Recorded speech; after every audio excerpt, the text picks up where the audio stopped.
नाशिकमधील एका नामांकित आय.टी कंपनीत चक्क धर्मांतर आणि महिलांच्या छळाचे भयानक रॅकेट सुरू असल्याचा धक्कादायक प्रकार उघडकीस आला आहे. कॉर्पोरेट जगात धर्मांतराचा अजेंडा राबवला जात असल्याने नाशिकसह संपूर्ण राज्यात खळबळ उडाली आहे.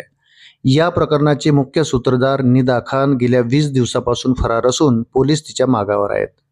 26 वर्षीय निदा खान या कंपनीत टीम लीडर म्हणून कार्यरत होती. सॉफ्टवेअर इंजिनियर असलेल्या निदाने आपल्या पदाचा वापर एका विशिष्ट षडयंत्रासाठी केला. तपासात समोर आलेली माहिती अंगावर काटा आणणारी आहे. कंपनीत नवीन येणाऱ्या हिंदू मुलींची निवड निदा स्वतः करायची. त्यांना ट्रेनिंग देण्याच्या नावाखाली आरोपीकडे सोपवले जात असे.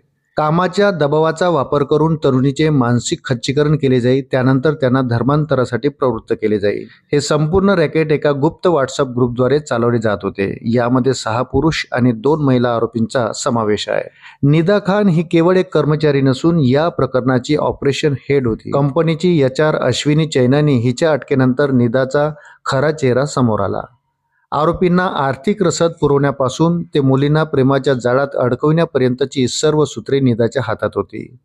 तपास यंत्रणांना संशय आहे की हे केवळ स्थानिक रॅकेट नसून याचे धागेदोरे आंतरराष्ट्रीय नेटवर्कशी जोडलेले असू शकतात.